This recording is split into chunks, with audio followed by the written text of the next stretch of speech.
So with that, I want to introduce Ellen Foltz. She is the owner of Amanda's Garden. They have a mailing address of Dansville, New York, but she is physically located on Story Road in the town of Sparta. So I want to thank all the participants for joining us tonight, as well as thank you, Ellen, for your time to present on landscaping with native plants. So I'll turn it over to you, Ellen. Well, I want to thank everybody for joining us tonight. Spring's upon us. It's going to start getting warmer now. I want to excite you about gardening with native perennials and show you the benefits. Don't tell me it's not going to go. Come on, yo.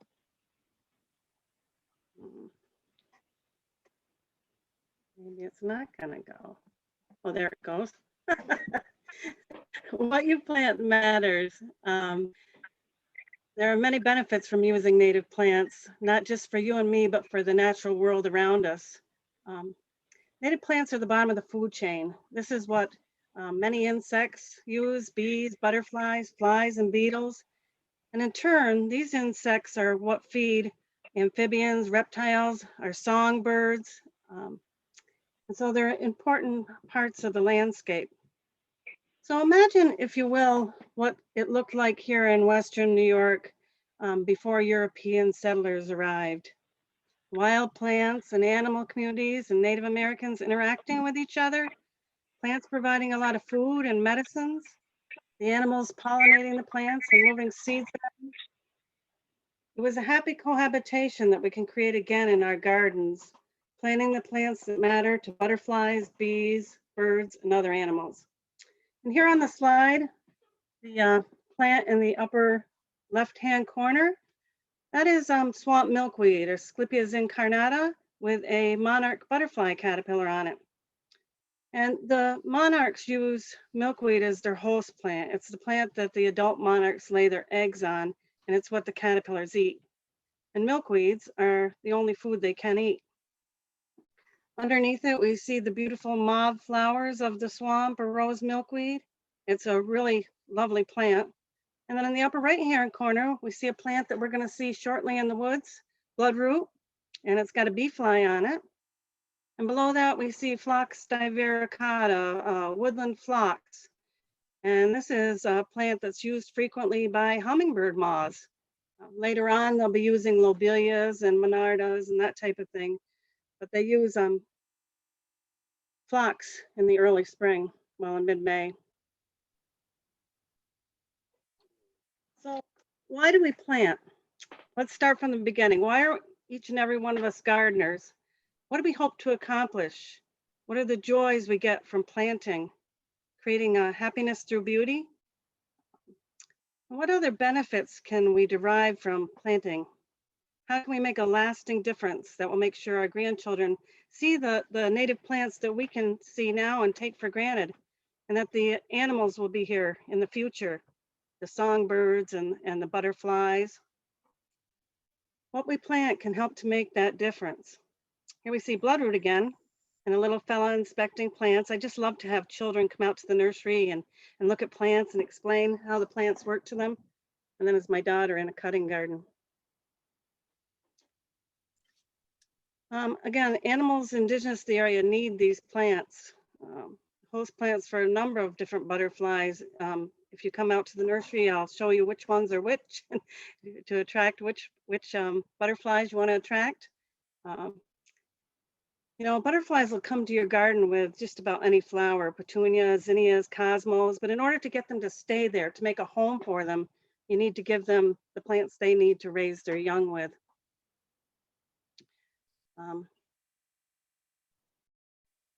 So to keep a sustainable, balanced environment, we need these plants. We need to realize that plants and animals and humans are all interconnected, and what we plant what we plant matters, or what we choose to plant matters.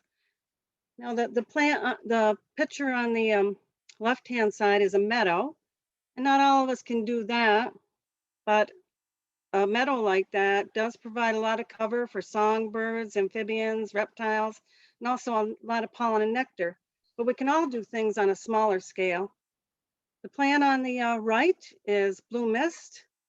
Its flowers very late, because that's one of the things you want to do. You want to have plants in flower right from early spring right through to October, when this is normally in flower. So there's nectar and pollen for our pollinators all throughout the year. And what are we doing when we plant native plants? We're restoring the food web. These plants are self-sustaining and support wildlife diversity. And so how are we going to do this?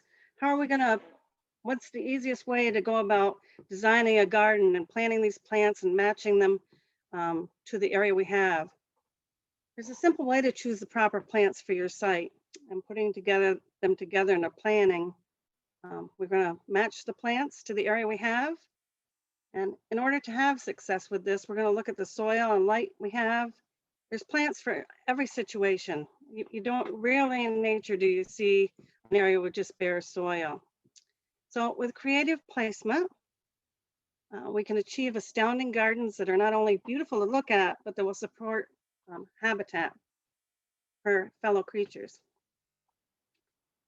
We can pretty much design plant communities in our own gardens, again, using the altered area we have, no matter how difficult it's become. Plants that are pleasing to us, but that are pleasing to the animals that they support. These are unhappy plants. You're supposed to laugh. Plants that have either not been cared for or have been put in the wrong spot. We've all gone to the garden center or to a plant sale. We picked out plants that we just thought were just beautiful, and we're going to take them home and we're going to put them in our garden. And then you get home and you don't have an area for them, and you just kind of stick them in somewhere and forget to water them, or you put them in the wrong spot. They're a shade plant and you put them in the sun, or vice versa, and they're just not happy, and you end up having to try and move them around. So we want you not to do that. We want you to put the right plants in the right place. One thing about native plants, and when you connect with people about the animals they support, and you let them really get out and see the insects and other animals that are out in nature that are using these plants, it makes them feel connected to their surroundings, and therefore they develop an interest in caring for it.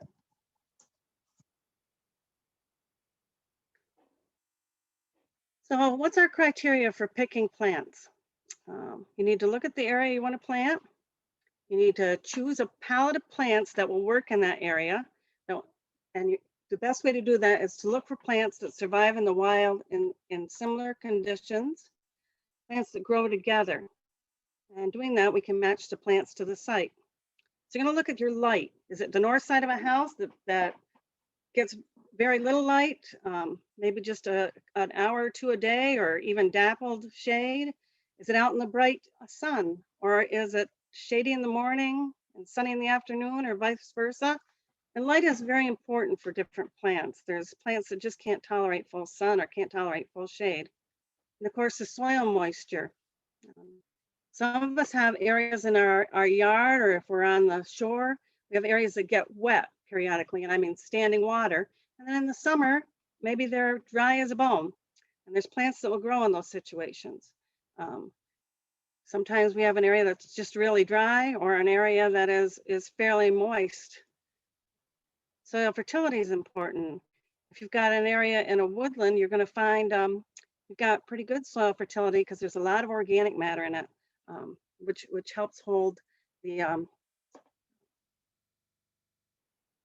which helps hold soil fertility, helps hold nutrients in the soil. And of course, exposure. If you're on a hill or you're on a shoreline, you're going to have high winds. So you're going to want plants with strong stems that can tolerate high winds. If you've got a more protected place, you can use more fragile plants. And of course, microclimate. So if I have a space on the other side of a spruce that's protected from the wind, I can maybe get away with putting plants there that normally wouldn't be able to grow out in the full sun or in an area with a lot of wind. And then one of the things I think is important is the colors. We should have a pleasing garden to ourselves. So I have people who come out and want moon gardens. They want all white flowers, and we can work on that. There's a lot of nice white flowers. Or you can be like me and we just want to have something always in flower. So you have a different gardens at different times of the year, depending on what's in flower. Again, I want you to embrace the area you have. In the wild, you don't see the bare soil, so covering the soil makes it hard for weeds to invade. It helps retain the soil moisture and helps improve texture over time. So you want to choose plants that'll thrive in your area that you've chosen to plant. You're going to add the essential layers, and I'm going to talk to you about exactly what essential layers are.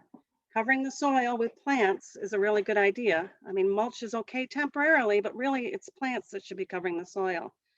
You don't want to plant densely, and this doesn't mean always a lot of perennial plants. Sometimes annual native plants can work for you. You're going to want to plant for all the seasons. Like I said before, you've got to have something always in bloom if you're going to want to keep pollinators on your property. They need the food throughout the seasons. And of course, you're going to want to look for things that provide texture, structure, fillers, and ground covers. So how do we go about planting the gardens? Well, planting your garden is relatively easy. First, after you've looked at your site, make a list of what will grow, and then you need to follow some steps. And so what I always say to people, if they don't know what they want, make a list of plants you have to have. And these are plants that you want for one reason or another. Make a chart of when these plants will flower, because want something in flower all the time. Choose a ground covers so that you can cut down on weeding. I think a lot of people forget about ground covers. It's going to cool and hold your soil, and prepare your ground. And that's not what you think. A lot of people think I mean till and take turf off. The easiest way to prepare your ground, if you don't already have a garden bed in place that you're just replacing, is to actually just cover the turf or whatever you have with cardboard or newspaper, and put 3 to 6 inches of mulch or compost over it. And then, depending upon what you're covering, if it's just turf, you should be able to get away with 6 weeks of smothering. If it's something worse like bindweed or mugwort or snow on the mountain or something like that, you're probably going to need at least 3 months to kill what's underneath it. But then you can just plant right under the right through the mulch or compost in the cardboard, and that'll slowly degrade and build up your soil, but it also will cut down on the weeds that are going to come up because they're smothered too. Just makes it easier. Then you're going to purchase your plants and enjoy. Water and enjoy. Watering is important the first year till the plants get rooted in. If you've matched the plants to the place, then you shouldn't have to worry about watering after the first year unless we have a really severe drought. The plants should be able to maintain themselves. So again, make a list of the plants you have to have. These are going to be the backbone of your garden. And like I said, everybody has a plant they want for one reason or another. You saw it somewhere special. You know what draws in the hummingbirds or the butterflies you want. And you know what will attract bees. For one reason or another, you might want these plants. So you choose the 3 plants that you know aren't going to go dormant or early. These are like what your garden is going to hang their hat on. But plants you can really depend upon. And this plant that you're seeing right here is, let's see if I get my little pointer out. This is wild geranium, which is one of the plants I call a backbone plant. If you're just starting a woodland garden and you're really not sure what to plant, you can't go wrong with wild geranium. Unlike some of the hybrids, it doesn't flop over in the garden. It stays upright. The foliage stays decent through the spring, and it can tolerate a dry soil or a moist soil. It's really not particular. So we're going to always plant so something is in bloom. And I know a lot of people have problems in in July when there's kind of a lull in between the spring and the summer plants. And this is Virginia anemone, flowers in late June into July in the shade. It doesn't spread like some other anemones. If you know anemones, they all over the garden. This one stays put. So I usually tell people to group it in 3s or 5s, and it really adds some bright color to the shade garden in mid June into July. This is zigzag goldenrod. Um, it's a goldenrod. It does travel a little bit, but not like Canada goldenrod. And that's a really good for August into September. So when you're getting ready to plant, I always tell people to lay it out like this. Because that way you can lay out the essential layers. You're going to lay out the, cheat a little bit. You're going to lay out your structural layer first. These are the ones that are always going to be there, that have good texture and are what you're counting on to always be in the garden. Then lay out your seasonal layer, and these are the things that are going to fill in between, that have flowers or berries, that are highlighted the garden at different times. And then the ground cover layer, which again is very important, that you have the ground cover layer there. And then you're going to put in the dynamic fillers, or the fillers. These are plants that may not be long-lived. Generally, they spread by seed. They move around the garden, but they keep the soil from being bare. And then, of course, planting and watering. So I want to talk about the different types of gardens and kind of point out plants that'll work for you in these different types of gardens. As we go through each type of garden, I want you to know that there's certain plants that will grow in certain conditions. Although many of these plants can grow in more than one type of garden. There's woodland plants that'll take quite a bit of sun, not full sun, obviously, but many of these plants can grow in different places. You just have to match it to the area that you have. Many beautiful plants grow in the shade, and you probably know that they're important plants for pollinators. Remember, in the early spring, a lot of our meadow plants aren't in bloom. In fact, most of our meadow plants aren't in bloom. They don't start blooming till June, July, August, September. And so when there's no leaves on the trees and there's no leaves on the understory shrubs, and there's no leaves on the shrub layer, there is the perennials that come up in the spring ephemerals, the early flowering woodland plants, the herbaceous layer. And they flower at that time, and it gives our pollinators sources of food in these early spring months before the other plants are in bloom. This is a sample of list of palette of plants that I would have made up for dry shade. And here you see when they're going to be in bloom, so I can decide which plants I'm going to use in my garden, in my dry shade garden. And here is a dry shade garden to kind of give you an idea what it looks like in mid-May. And here you see whitewood aster acting as a ground cover. When in August, it's going to start flowering with its beautiful white flowers. Mayapple acting as a ground cover. Over here, you see the plants that will flower later on. This would be your phloxes, your goldenrods, that type of thing. Right here, you see phlox still in bloom. Over here, there is wild geranium in bloom. I know these are small, especially when you're looking at them on a computer, and yellow wood poppies in bloom up here. So again, our structural layer is our layer we're going to hang our hats on. And you can do that several ways. One way is to pick out 3 plants you have to have and use those as your basis for your garden. Another way is to pick out things that you know will always be there in the garden. And that's the way I like to do it. And again, this is wild geranium. This is upland sedge, which is a really nice plant for the woodland garden because it stays green all summer, gets really full, has kind of little yellowish green flowers in the spring. This is one of my favorites for the woodland garden. We're going to talk about that particular plant in a little bit. This is early meadow rue. And our seasonal layers, these are show-offs that'll perform in the later spring. We have blue wood aster, the bloodroot, that'll show off during different parts of the year.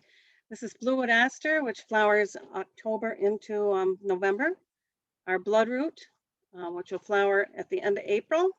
And you can see a little bee fly up there partaking. And this is red doll's eyes, which berry in July. And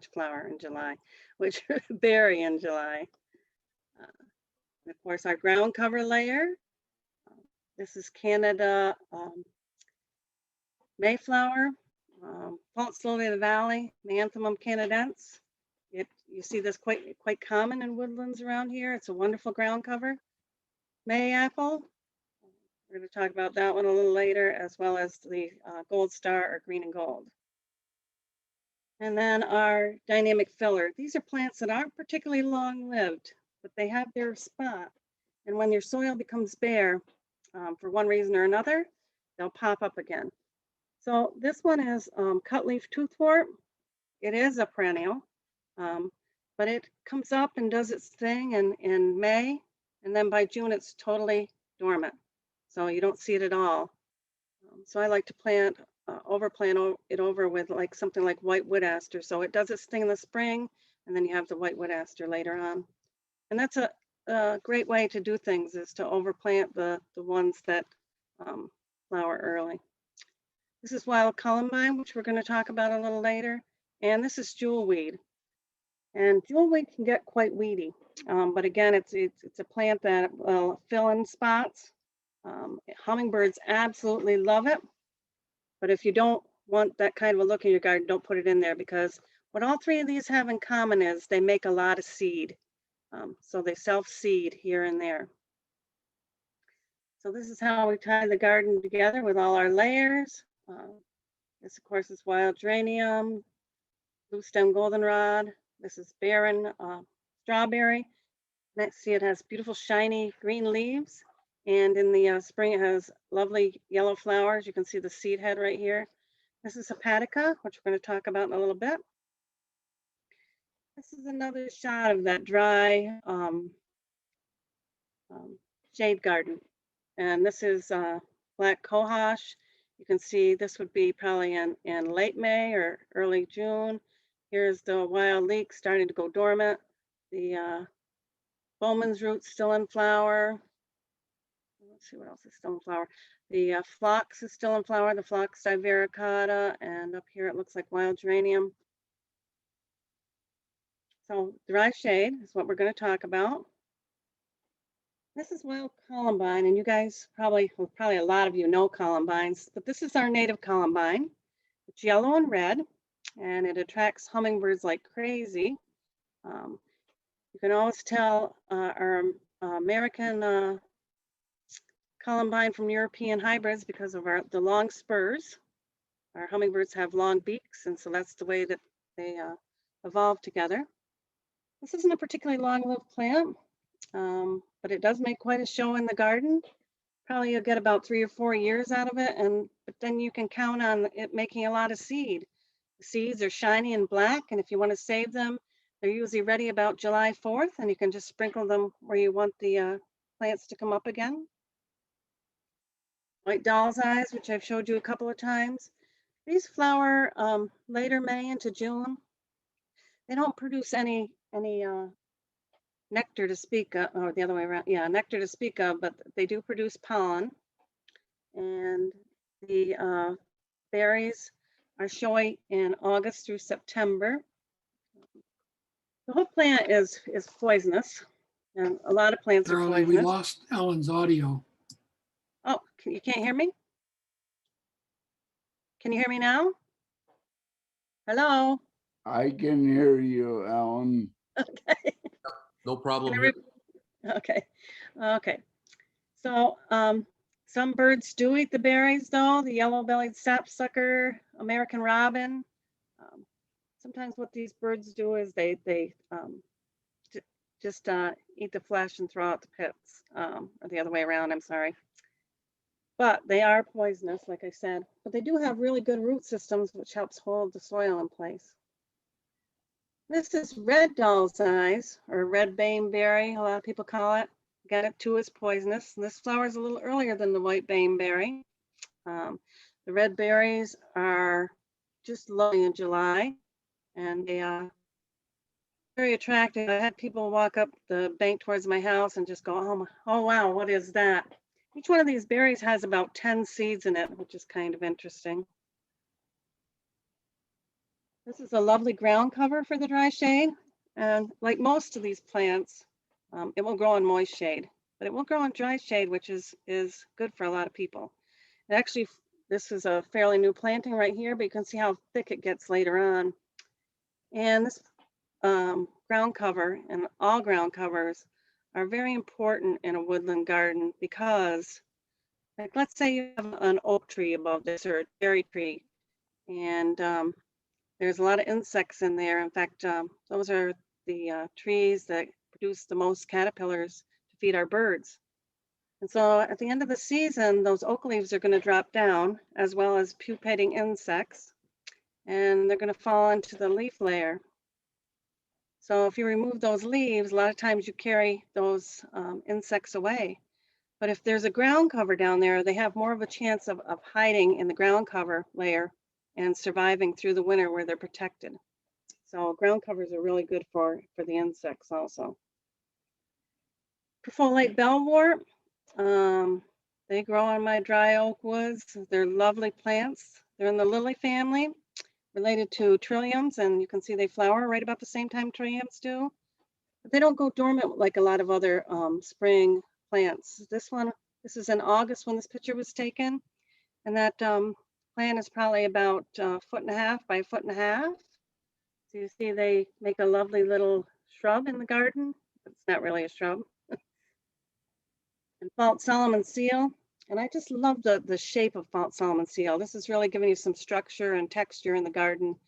I know a lot of people have Solomon seal in their garden. And again, that's a great plant. It's certain kinds of it are native. But the flowers aren't at the end of the stems. They're underneath. And with the false Solomon seal, the flowers are at the end.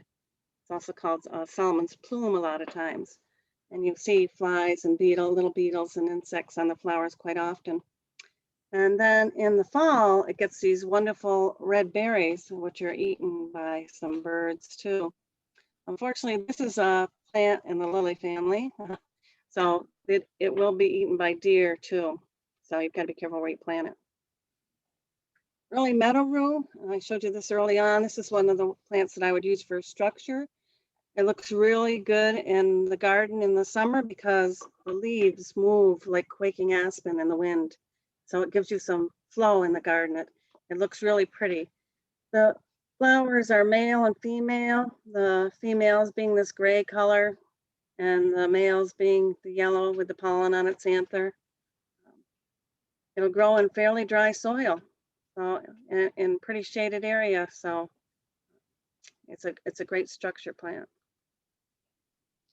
I usually ask if anybody knows what these are, but unfortunately, these talks that aren't in person, not a lot of people can tell me. So this is a mayapple, which when they look like this, they smell great and they're edible. But the rest of the year, the plants are poisonous. They come out of the ground, they're this lovely brown color. Now, I like to go out in the garden or in the woods, anywhere, early in the spring and see things just emerging from the soil because they're so interesting. So it's coming out of the ground, this brown color, and you can see the bud here for the flowers. And the flowers get about 2 inches across. They flower in May. And if the plant has just one umbrella, it's not going to have a flower. It has to have these two, this crotch here with the two umbrellas in order to have the flower. This is what it looks like during the summer, your ground cover. It spreads quite rapidly in a moist soil. It's a little slower in a dry soil, but it grows in our dry woods. And then along about August into September, you'll see it develop these fruits. If we go back one, you can see the fruits laying on the ground after the umbrellas or the plant goes dormant. Here there's some still hanging on the plant. Box turtles are the animals that disseminate the seeds, mainly from this plant. They eat the fruits and then disseminate the seeds. And of course, I think you should always have ferns in your garden, particularly your shade garden. They add structure, they provide a lot of cover for different animals. This is Christmas fern, which is an evergreen fern. I'll have to tell my Christmas fern story. So I always thought Christmas fern was called Christmas fern because it's a evergreen fern and still evergreen at Christmas time. Then a person told me that no, it's Christmas fern because it has these little Christmas trees. See right there, little point there. And I was telling another customer that the first customer told me that, and she said, "Oh no, that's not why, because there's little stockings right there. See the little hanging down stockings." But whichever way, Christmas fern is a great plant. Frequently see it in dry woods, and sometimes it'll only have a few fronds, but it hangs in there. This particular plant is about 2 foot across both ways and about 2 foot high, but it gets a lot of water and gets about 2 hours of direct sun. This is a fertile frond. I'm sorry, this is the fertile frond. This is a sterile frond. And what I mean by that is not all fronds will have spores. And a lot of ferns are like this. This frond will never get spores. The spores are only on these fertile fronds. And you can see that the fertile fronds are much thinner than the sterile fronds. Blue wood aster. What I particularly like about the blue wood aster is it doesn't spread as much as the white wood aster, but more importantly, it flowers very late. So in your woodland garden, it'll flower, or in the woods, anywhere, it'll flower usually starting about, well, maybe sometimes in the end of September, but it flowers quite a long time. Usually by the time I'm harvesting the seeds for this, it's November. And most of our asters are hosts for the pearly crescent butterfly, which I've seen a lot of lately in the spring. So hopefully that keeps happening.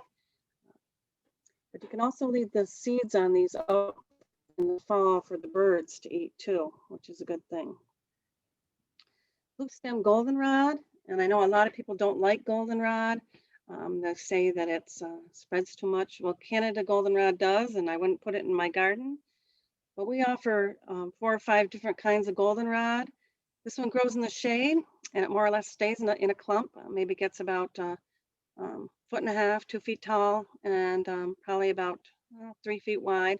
It does self-seed a little bit, but if you've got other plants in there, it's not really that, I wouldn't call it invasive by any stretch of the imagination. And the goldenrod is the main plant that the monarchs use to get back to Mexico. It's their main source of nectar, which isn't so critical here in New York, but you can imagine it is out west. Whoops, I skipped a plant. And of course, violets. And violets are important if you want the fritillary butterfly. It's their host plant. A lot of people don't like violets because they spread too quickly, but I think they're lovely. I can remember picking them as a child. If you don't want violets that'll spread really quickly, these two are good candidates. This is downy yellow violet. It spreads mainly by seed, but it's easy to pull out. It's not difficult. Birds will eat the seeds. This one is Labrador violet, and it spreads also by seeds, but it also spreads, these shoots will root into the ground and spread that way, but it's really easy to pull out if you don't want it. So now we're going to look for plants that'll grow in the moist shade. If you've got an area with a lot of organic matter, these will work for you. This is Jeffersonia, which I think I'm going to talk about a little bit. This one is a ground cover. This is foam flower, Tiarella. It spreads right against the ground. And this one again is another ground cover. It's the woodland phlox. Again, this one gets about 6 to 8 inches tall, and then the flowers are up above it about 10 inches. If you've ever noticed hummingbird moths in your garden, and usually most people notice them late in the season when they're on the monarda, the lobelia, or any of our taller plants. But this is a great plant for them in the spring. You see them frequently on the woodland phlox that flowers in May. Hepatica, and it really does come in all these colors, pinks and whites and blues. It's a semi-evergreen.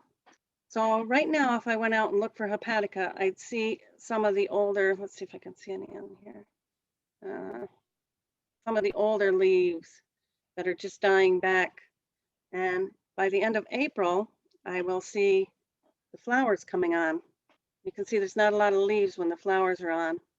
And then after the flowers die back, the leaves come on, and they're very fuzzy when they first come out of the soil. Like they still have their winter coats on because it's cold in April. But then you get these nice evergreen leaves for the rest of the summer. If you've ever been out hiking in the woods and if you noticed hepatica, a lot of times you'll see it on little bumps of soil where things have, maybe a log's died down. They like it really humusy, but they can't stand water on their crown. So you're going to want to put it on a slight slope or on a little bit of a rise so that water doesn't sit in their crowns. They tend to rot. And this is the twin flower, which I showed you earlier, twin leaf. It's called twin leaf, but actually this is just one leaf. Both sides are similar. It's named after Thomas Jefferson, who was a great botanist. Now, you plant this in your garden and you wait for it to flower, and then it rains and you never see the flowers. It only flowers for about 3 days, and if it rains, the flowers will shatter. The plant you have in your garden for the rest of the summer is just beautiful. It forms these nice mounds, which can get about a foot tall and about as wide. And when it's done flowering, it has these nice seed pods. They look like little pops. And I don't know if you can see me, but the top pops off, and then as the stem desiccates, the seeds will fall to the ground. And like a lot of our woodland plants, the seeds on these have what are called the lyosomes. And these are fleshy appendages on the side of the seeds, and they're full of lipids, and they have a lot of sweetness to them. And so when these seeds hit the ground, ants come and get them and take them back to their nest and eat the lyosomes and then discard the seeds. So they're planting them for us, which is kind of nice. So it's called ant dispersal, and it happens with a lot of our woodland plants. And this is another plant that is ant dispersed. This is bloodroot, and it grows from these rhizomes. And so if you've got a nice moist soil, it'll form a nice colony. It's really thick, a really nice ground cover. Flowers in April.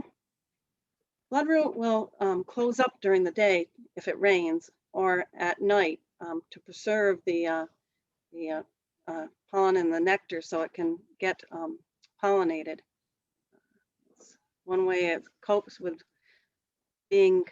flowering in the early spring. This is wild ginger, which is another nice ground cover, another one with the lyosomes on the seeds. Can get really thick like this also. Excellent ground cover for a woodland garden. You can just imagine how much year after year the organic matter would build up underneath those leaves. This is the flower. It's generally pollinated by beetles or flies. Because it is on the ground, you would actually have to look underneath these leaves to see the flowers. But it's very interesting and makes a great plant, makes great ground cover. And this is Phlox divaricata, which I told you about before. I forgot it was in here. Gets about 8 to 10 inches tall, and then the flowers rise above it about another 10 inches. There is another woodland phlox here in this, not exactly in this area, but in New York State. It's called Phlox stolonifera. Looks similar, but the leaves lay right against the ground. And these are both evergreen. This is a great substitute for vinca, which covers the ground and holds the moisture, but it isn't native and doesn't take care of the hummingbird moths like this does. And if we were in person, I'd ask you if you knew what this was, and some of you would say Jack in the Pulpit. There's only about one or two berries in each, seeds in each one of these berries. Jack in the pulpit, if I went out and dug one up for you right now, they probably wouldn't have any roots on them at all. They usually start getting their roots in late April into May, and then in late May into June, sometimes a little earlier. Last year it was a little earlier. Gets these nice flowers. And some of them are jacks and some of them are Jills. The only way you can tell if it's a jack or a Jill is actually to cut open the flower and look. If it's a Jill, it's going to have these nice berries. It'll start forming them soon after the flower dies back. And these berries are turn red in September into October. The jacks will just wither. And the plants can go from jack to Jill depending upon how stressed out they are. So if I were a jack in the pulpit and I was in a woodland with a lot of invasives such as garlic mustard and honeysuckle, and I wasn't getting enough light in the spring or enough water, I would probably be jack. If you cut back those honeysuckles, and so the rain can get down to me and a little bit of more of the sunlight in the early spring, I would probably turn back into Jill, and then I would be able to get the berries. Deer don't like jack in the pulpits. They have calcium oxalate crystals in the plant parts, and so they don't eat them.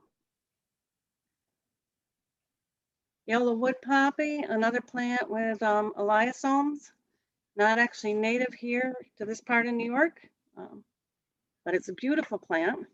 Has 2-inch flowers, yellow flowers.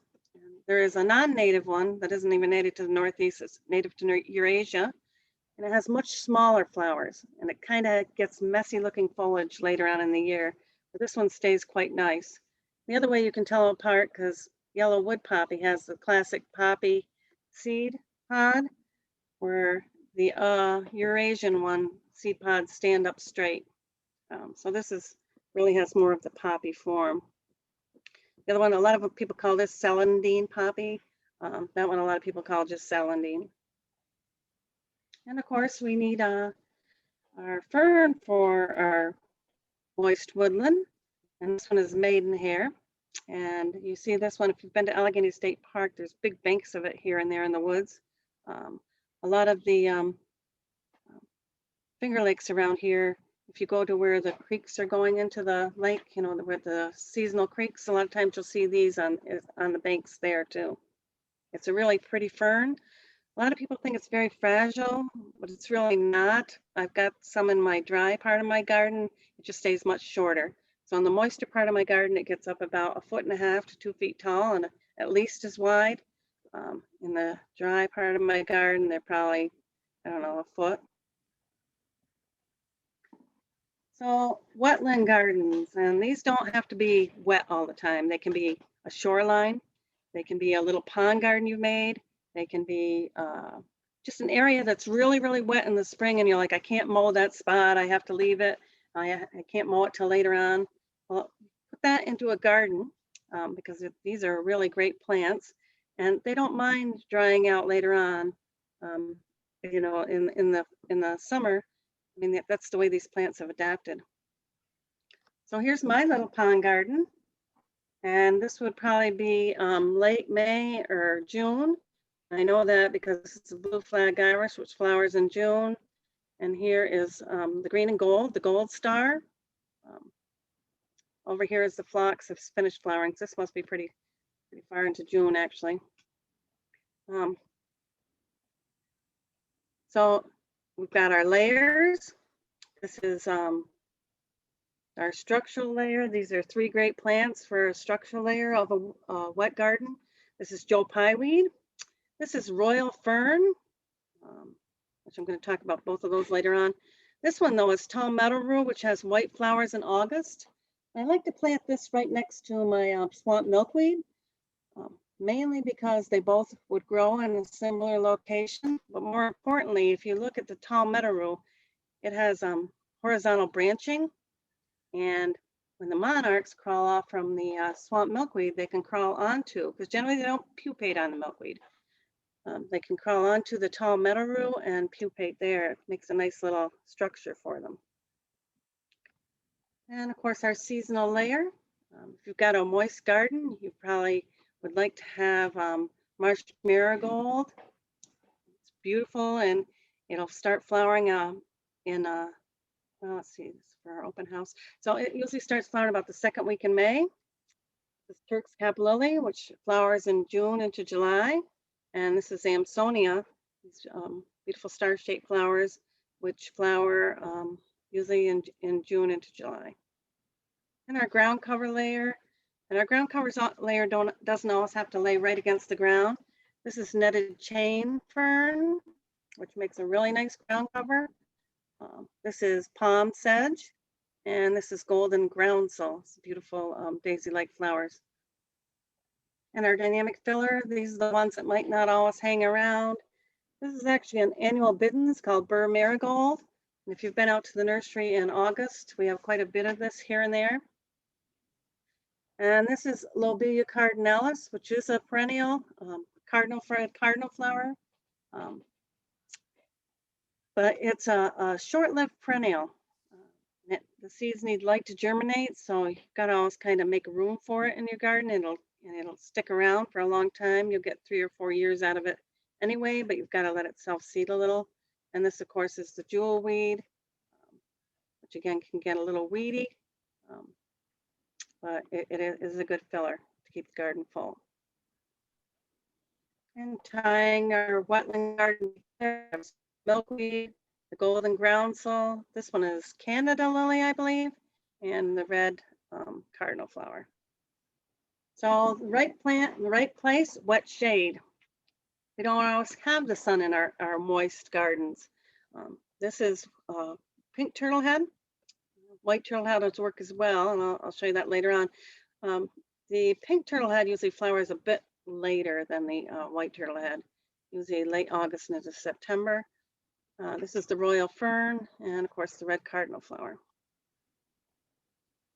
Royal fern just is one of these very interesting plants. When it comes out of the ground, it kind of has a brownish yellow cast to it.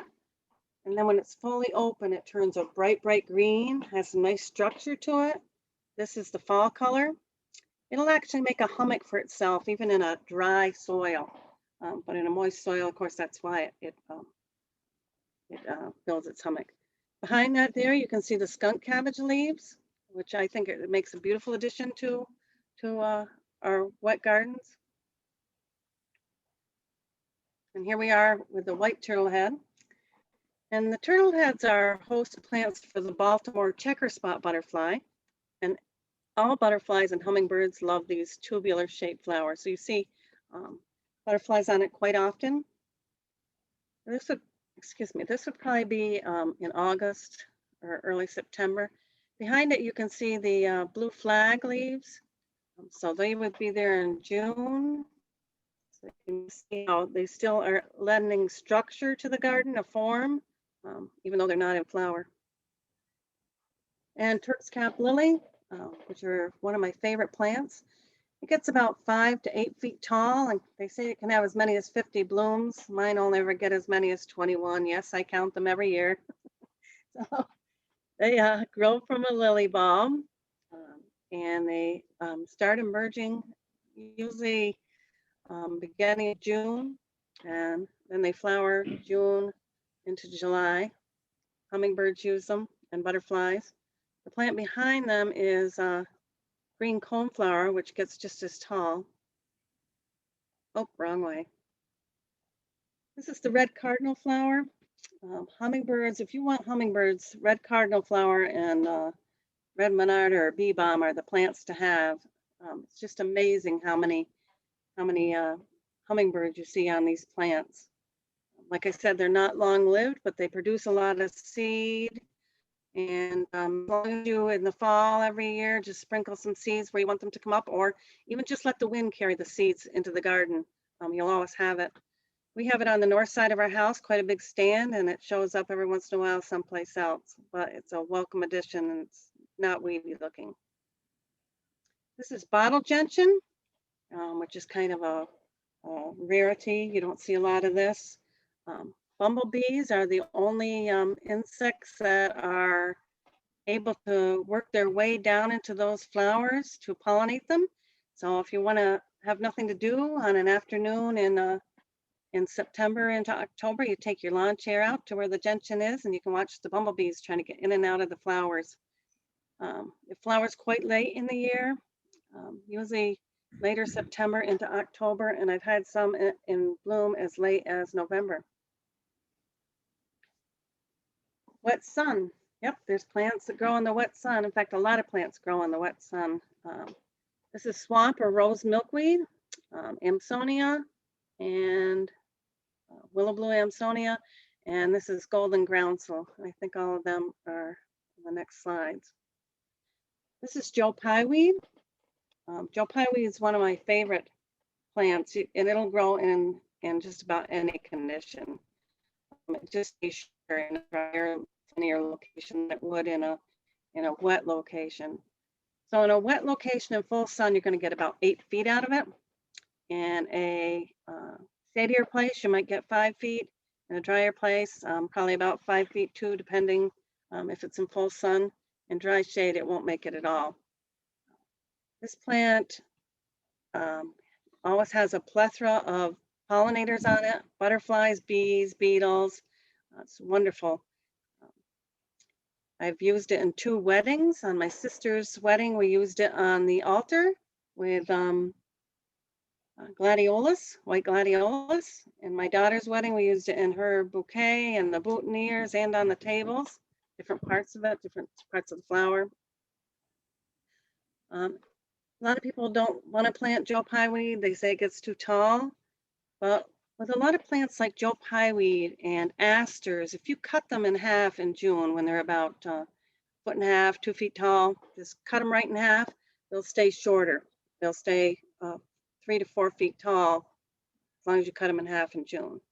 And it works with asters, Joe Pye weed, anything in that family.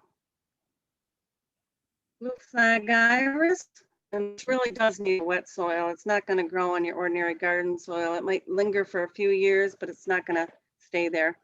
And you see hummingbirds on this and butterfly.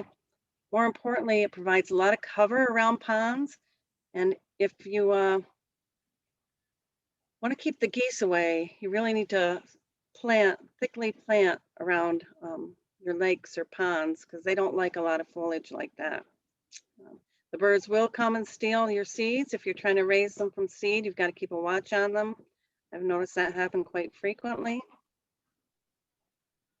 This is golden groundsel, and it doesn't need a real wet soil, but it will grow in a real wet soil. It's an excellent ground cover. It spreads thickly, has these nice heart-shaped leaves. It's an evergreen. It flowers in later May into June, which is a nice time to have things in flower. And then the flowers just kind of die back. So you don't have to worry about deadheading it or anything. It looks great if you have a bed of shrubs and the soil's not real dry. This is a great ground cover. It won't run over your shrubs. It'll just keep the ground covered. If I were to ask you what you would think of as a woodland garden, you would probably tell me a full sun garden with lots and lots of flowers. I'm sorry, a woodland garden, a wildflower garden. You would probably say full sun, lots of flowers, and that would be, that's a lot of people's idea of a wildflower garden. And you can use it that way, but you can also use it as a mixed border. They provide a lot of color.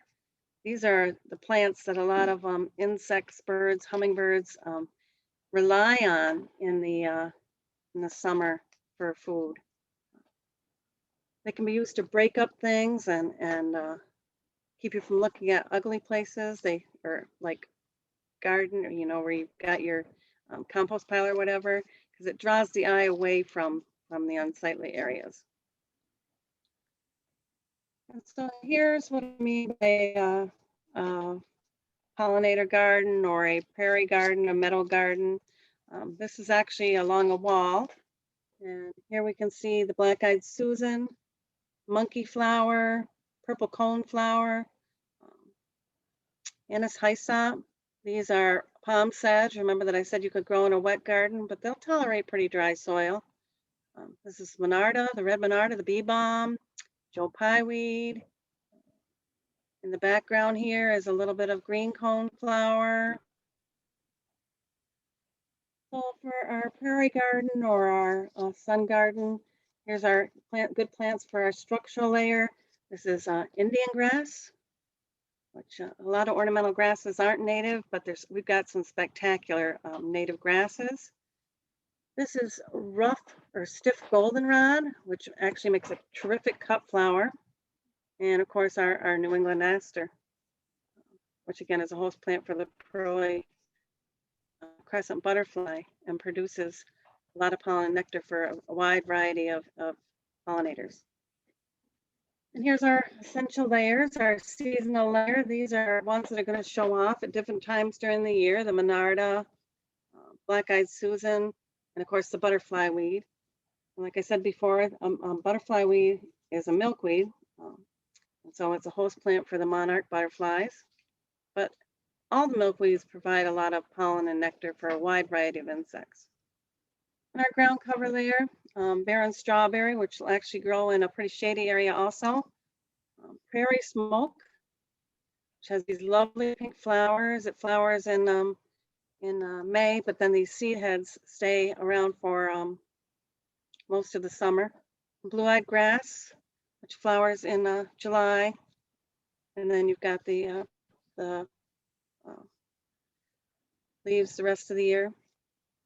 And our fillers, the ones that aren't not long-lived. This is our black-eyed Susan, which you commonly see in the wild around here. Rebecca herdia. It isn't really long-lived, but it makes a fine plant to cover areas of the garden when you're first starting out your garden. So the Anise hyssop's not particularly long-lived either, but it's a beautiful plant. And the bumblebees, you can see one right there, just absolutely love it. You can use it as an herb. And this is partridge pea, which makes another nice filler, not particularly long-lived, but has really pretty flowers and helps cover the soil. Tying our garden together, this is the common milkweed, which a lot of people want to plant for the monarchs. I advise you not to plant it in a small garden. It will take over. It's a traveler. Or the other two milkweeds, the rose milkweed and the butterfly weed, tend to stay in place. All these milkweeds have their uses. This one would cover a bigger area in ordinary garden soil. The swamp milkweed will grow in a moister area and in ordinary garden soil. And the butterfly weed doesn't like you to dote on it at all. It needs full sun and the crappiest soil you can find. And the butterfly weed has a tuberous root system. This one has a traveling or long rope root system, and the swamp milkweed has a very fibrous root system. And of course, down here, you see where we put together the bee balm, the purple coneflower, and the black-eyed Susan. And purple coneflower is not native any place in New York. A lot of people think it is, but it's a really good plant for the pollinators, and it is native to the Northeast. And we have here the Anise hyssop again with the bees on it as our filler. I want to just show you different shots of different gardens through the season so you can kind of get the idea of what gardens can look like at different times during the year. I don't have shots, unfortunately, of all different times of the year, but this would be in April, where the mayapple is just starting to come up in this dry shade gardens. There's the white trillium here.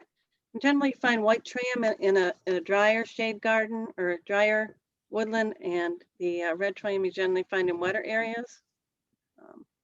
Here's a little later on in the year, in July, with the phlox, black-eyed Susan, and it looks like the whitewood aster is just starting to flower. Again, this is the whitewood aster, the phlox, and the black-eyed Susan. And this is that same garden that I showed you earlier that was a little younger, but you can see when it grows up. Well, here's a shot you can kind of see where I told you the whitewood aster was before. The whitewood aster is starting to flower now. In fact, this is almost from the same spot as that first garden that I showed you. And they fill right in. Even though in the early spring, there's a lot of spaces, remember these plants are going to grow um, through the season and fill it up. And here's that same garden in the fall from the bottom. You can see the early meadow rue is starting to get its fall color. The black-eyed Susans and the phlox are still growing strong. Here's our Christmas fern. You can see a goat's beard with its seed heads. And here's the shot from the side again, so you can kind of see what it looked like in the spring. This is a garden around my well that we put in. And this is the doll's eyes this will be in May, and you can see a little yellow wood poppy still flowering. This is later on. This will be going into August, and I know that because the white wood aster is flowering, and you can see the red doll's eye berries. And here's a bigger shot of the garden with the Labrador violet and the yellow wood poppy, the red doll's eyes. Over in here, you can see the leaves of the white wood aster acting as a ground cover in the spring. And then later on, here's the white wood aster and the berries of the white.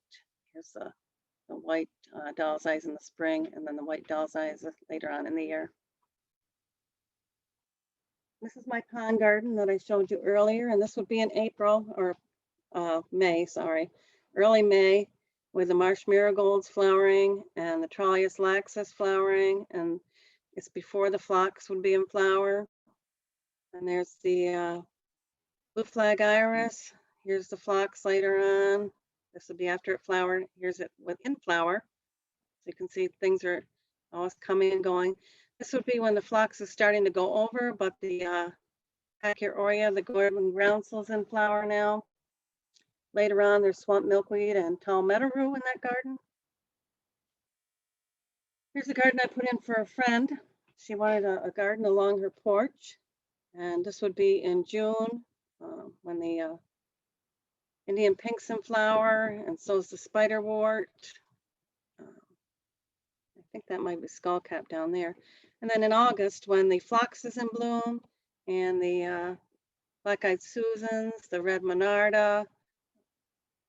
You can see at different times during the year. I think this is green and gold down here, just being a ground cover later in the year. And this is a deep shade garden on the north side of my house. You can see in May, we've got the yellow wood poppy and the arching stems of the false Solomon seal. There's skunk cabbage in there. And in here's where the lilies are going to come up. You can see them coming out of the ground here, the Turk's cap lilies. And the royal fern getting larger. Here it is later, skunk cabbage, the lilies and the royal fern. And then a little later on, we have our showing of our red cardinal flower. So I guess what I want you to take away from all this is I want you to use the existing soils you have, cause as little disturbance as possible. Choose high quality plants. Bigger isn't always better. Most plants, even trees and shrubs, the smaller you can get them and let them grow into the area, the faster they'll grow because you have the whole root system. Or if you get roots that are cut off, it takes time for the roots to establish. Check the ultimate width of your plants and space accordingly. And that includes the ground covers. You want to plant close, but you don't want to plant so close that you end up crowding things out. Use fillers to fill in between the plants till they fill in. Lay out your layers and then plant is the easiest way to do it. And if you want to read more about planting in layers, this book by Thomas Rayner and Claudia West is really good. It's called Planting in a Post-Wild World. It's very interesting. If you're interested in pollinators, I would look up Doug Tolomei's books, Bring Nature Home. I forget what the second one is, but they're both very good. He has a lot of videos on YouTube. He's a much better speaker than I am. So that's something to look forward to. And here's that garden again in the summer, the one out front, my dry shade garden. And this is my pond garden later on in the season. And now if anybody has any questions, I'd be happy to take them. Okay, thank you, Ellen. If anybody has a question, you can unmute yourself or type in the chat. This is Chris. Can you hear me? Yes, can. you can. Okay, let me start the video so you can see what I look like. Yeah, that's me there. Ellen, I've got a house along East Lake Road in Livonia, across from the lake. And then behind the house, there's quite a wet area. And I have a lot of plants you described in your woodland gardens, like Joe Pye weed, tons of cool weed and things like that. I was looking for a tree, a small tree that might be bird friendly, that I could plant in a place where it's pretty damp with black soil and it gets sun about 3-4 hours a day. Red twig dogwood, arrowwood viburnum, blueberry, high bush blueberries, winterberry holly. Yeah, yeah. How big do these plants get? You know what? If you go to a White Oak Nursery's website, he's got descriptions of all these plants right on his website. Really good descriptions. Because to be honest with you, I used to know a lot about trees and shrubs that I don't know anymore. I've concentrated more on the herbaceous thing, but White Oak Nursery, Jim Engel, he has so much information on his website. If I ever need to look anything up, I always go to his website. It's whiteoaknursery.biz. And he's got little cards on there. When you click on them, got little cards on there that tells not only where they grow, the berries, what birds will use them. It's really, really good. And he starts most of his plants from seed. So they've got local genotypes, which are important. And that's the thing to do, to look for shrubs. But yeah, so the nursery is on a very wet piece of land. So I know what grows there. And arrowwood viburnum grows really good. Nannyberry viburnum, winterberry holly, high bush blueberry. Those are all great things. Yep. Now, where is this? It's in Canandaigua. Okay, Canandaigua, what's the name of it again? White Oak Nursery. Wait, oh, Nursery. Yep. Ellen, Yes. okay. can wild geranium grow in full sun? You know, it'll take, I've seen it along the road, in between Canisius and what's the next town? Webster's Crossing there as you're coming out of Canisius. I see it there and it's almost in full sun. I usually don't tell people to plant it in full sun. It's mainly in filtered shade or the edges of woodlands. Sometimes you see it right in pretty much pretty shaded areas too. So it's kind of versatile. Mhm. Yeah, but I wouldn't put it right in total full sun. Yeah. What kind of ground cover do you like in full sun? In full sun, you can use, oh, come on, Ellen, creeping phlox, alpine potentilla, wild strawberry, barren strawberry will do well in full sun, prairie smoke. I think right off the top of my head. Okay, great.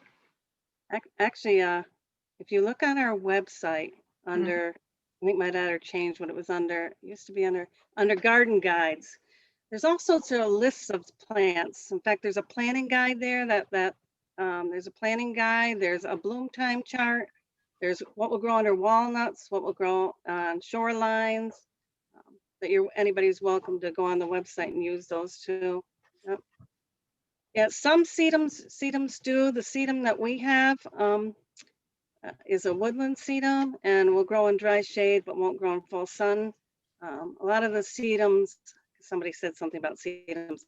A lot of the sedums aren't native that you buy commercially.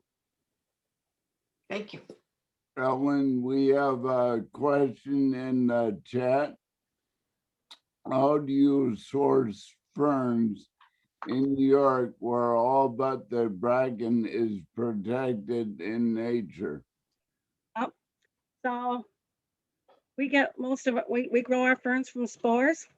In fact, I've got a ton of ferns right now on my light stand. Um, so the Christmas fern spores I get right outside the door, um, as well as our bronze holly fern. Let's see, what else do we grow? Our maidenhair fern. Yeah, we just take most of them. We take the spores right off our property. Um, we do have access to a wetter property where we get a lot of our seeds, but I don't think I've ever taken spores from there. Um, our marsh, our eastern marsh fern that we grow comes from plants on my mother's property right up on Story Road. So most of our plants, not all of them, we grow ourselves. I say probably 90% of the plants we grow ourselves, and most of the ferns. There's only, like, once in a while I'll buy something from someplace else, but most of them we grow ourselves. If you'll hold on, well, you probably wouldn't be able to see it, but we grow them in little boxes, sterile boxes, and then we put them into 2.5-inch pots, which I have a lot of plants in 2.5-inch pots, and then they'll go into quartz later on. Yeah, so we grow most of the ferns ourselves. I don't know if you've ever bought ferns through the mail before.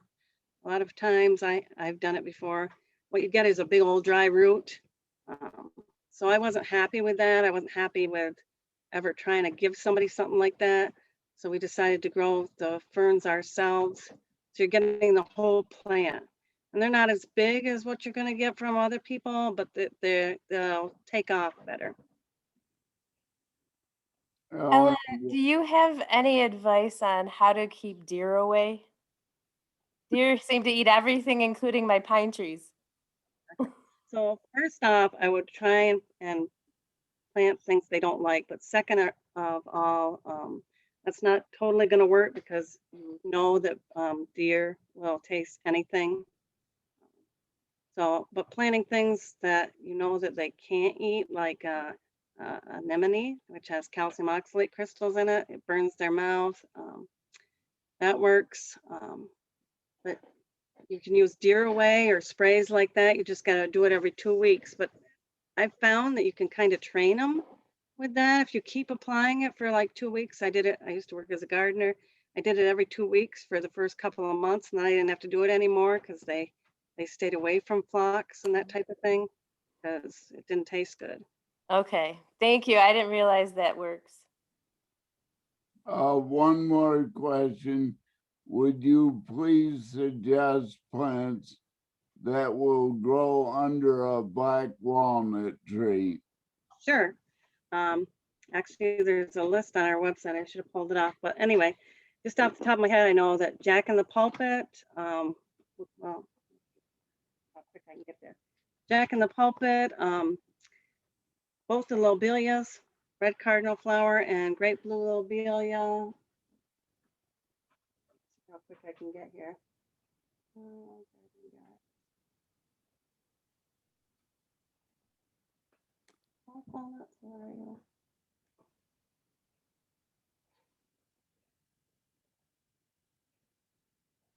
How quick my internet is. Big blue stem, a lot of the grasses, a lot of the ferns, wild ginger, the toothworts, a lot of sedges, heuchera, Canada waterleaf, Virginia waterleaf, phlox, May apples, like I said, Christmas fern, bloodroot, goldenrods, trilliums, and violets. I want to stay away from tomatoes and columbine and things like that. Really don't like it. Impatiens absolutely hate it. Yeah. So, but there's a list on the website under gardening guides, and there's a little article on there about the juglone, what poisons the plants too. Another question, Ellen, what about replacing a lawn with ground cover and partial shade? Oh, it depends on whether the soil's moist or dark, but yeah. So what I would do is I would smother it, like I said. You can even start right now, just put cardboard over it and then put compost or mulch on it. It really doesn't matter. And just leave it till, well, we're in March right now. Leave it till the end of May. And then you can either leave it through the summer, or you can, if you're going to water, you can plant right through it in May. And plants for suggestions, I would start out, like I said, using 3 plants you have to have, 3 plants that you can hang your hat on, such as the early meadow rue and the wild geranium. If you don't have little kids around or dogs, the doll's eyes would be good choices. There's a lot, we have a lot of plants in our palette here in New York State for shade. And one more question. Are you available to look at a cottage and make suggestions? So here's the thing. So last year I didn't do any consultations at all because of COVID, and this year I'm most years I don't. I do a few in March, which I'm already pretty booked up. But starting in June, July, and August, I'll have time then. And actually, September is a good time to plant because the roots have time to grow even after the tops die down. You're getting the water from the rain, and it's just a better time to plant.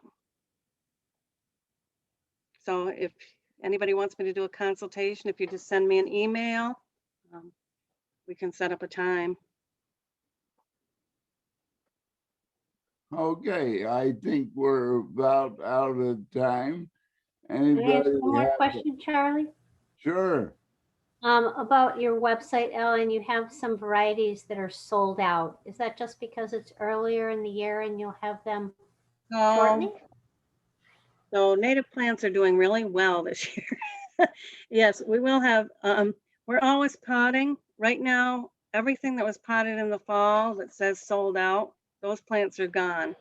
But as soon as we can get out and start potting again, in April, you'll see things come back online, and throughout the summer, because since we do raise most of our plants from seed, we're always potting, we're always replacing. So our plants, most of the ones that you'll purchase will be over a year old because they start out as seeds and then they go into the smaller plants and they go into the bigger pots.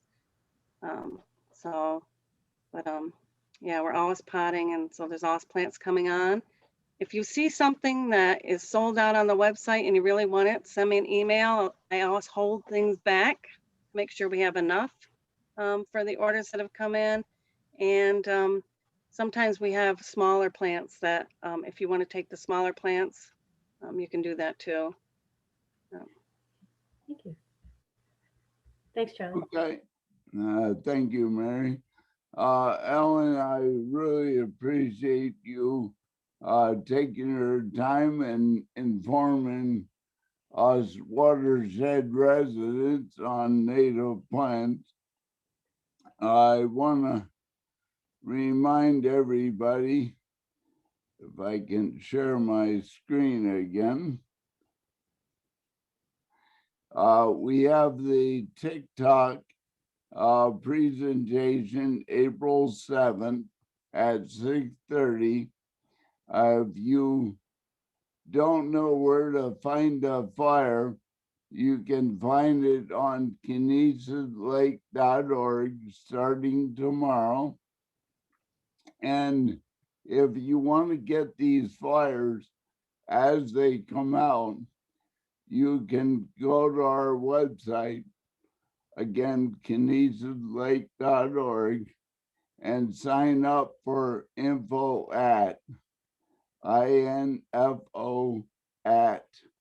It's on our homepage, and you will automatically get a flyer when we publish it.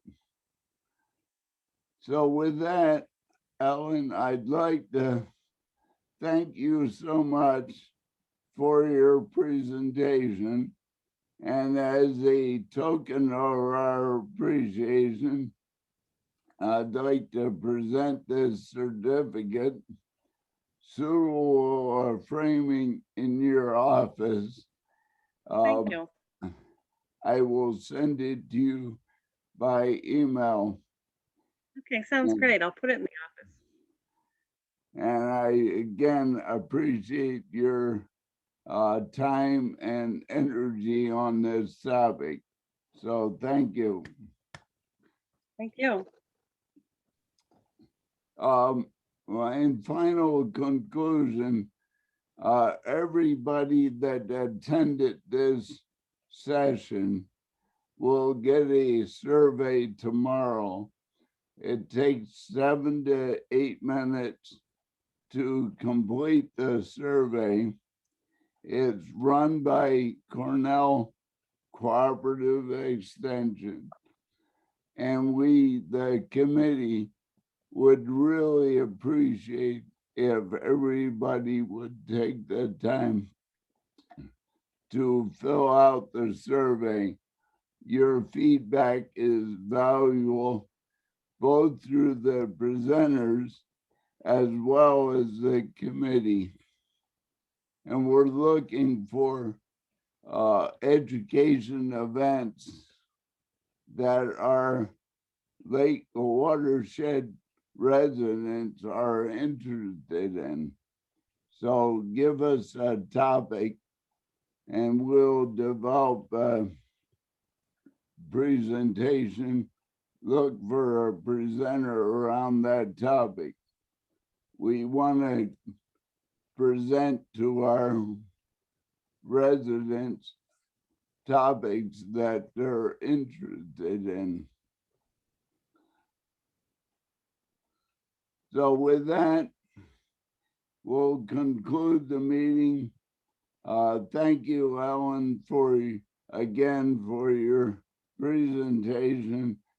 And if anyone wants to visit Amanda's Garden on Story Road in Sparta, you're welcome to go up and take a look at the gardens and the native plants. With that, have a good night. Happy St. Patty's Day to all. Happy St. Patty's Day, Charlie. Okay, Lisa. Bye. Thank you, Ellen. You're welcome. Thank you.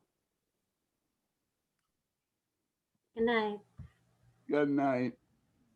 Good night.